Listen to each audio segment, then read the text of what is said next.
first group I ever moderated was probably in the mid-'80s when I was working for Lou Harris in New York City, and we were working in telecommunications, and I ended up moderating a group of senior telecommunications managers of large corporations.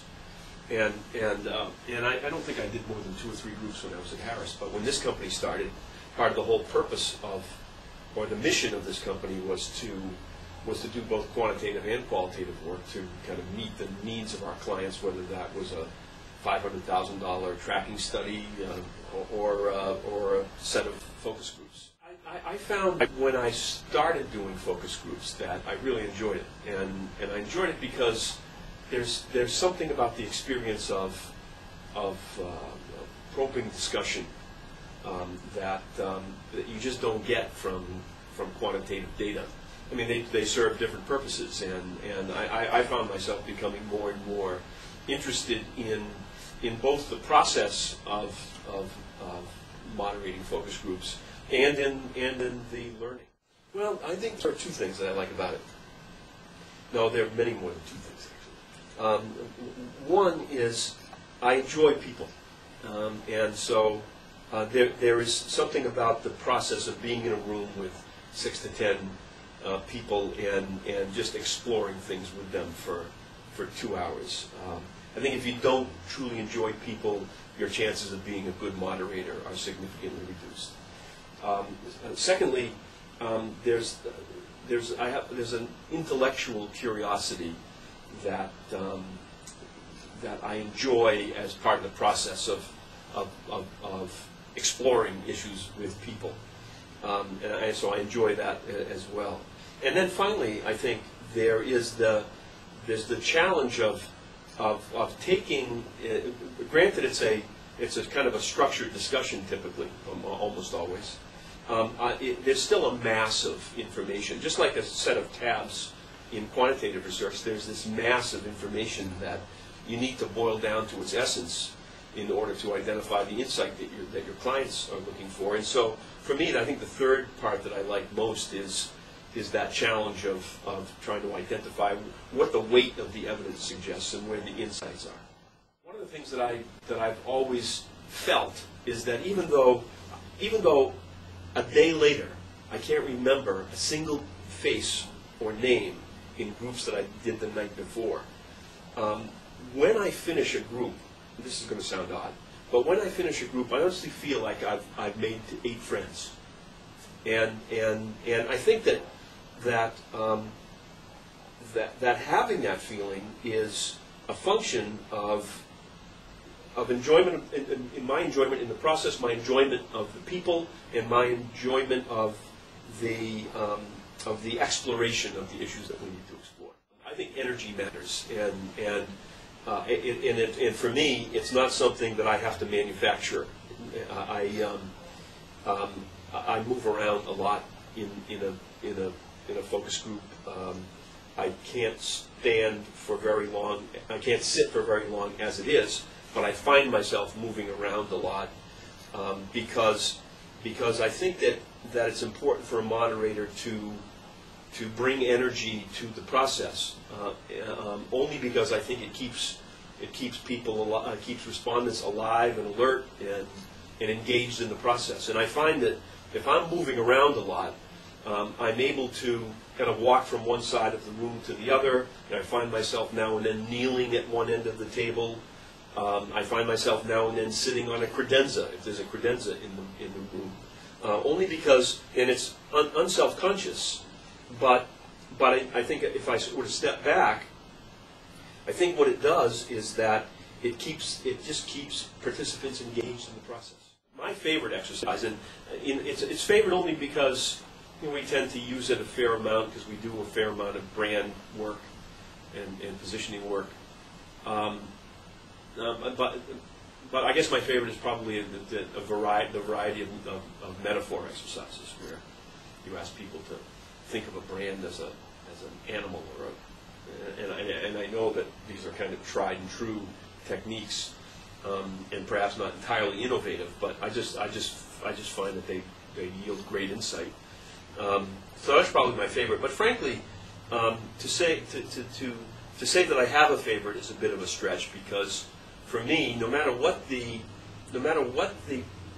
objectives are, it's just the process is something that I enjoy. It's defined as not just meeting the objectives, the information objectives that your clients had for you going into the project, but it's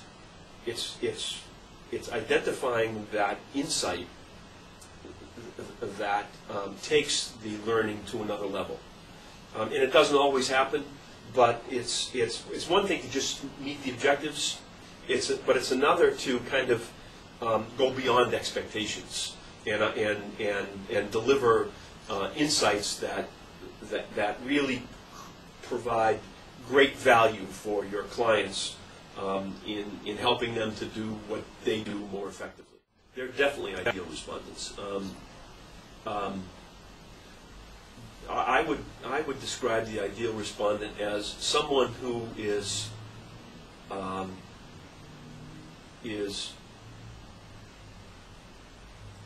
not necessarily thoughtful and articulate in absolute terms, but willing to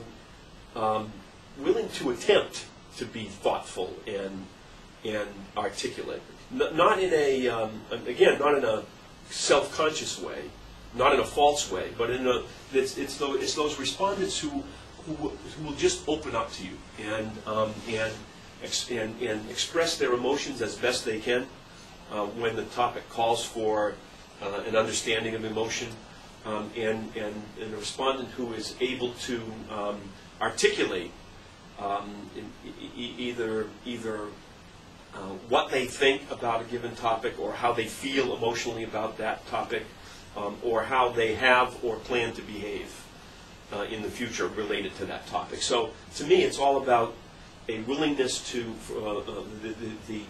the ideal respondent is someone who's willing to open up and not hold back. And you know, when you've got one, what you have to be careful of is not wanting to talk only to them. But when you've got 8 of them in a room, then that's when you know that you're in something special. And that happens. I have favorite demographics, and I have favorite topics.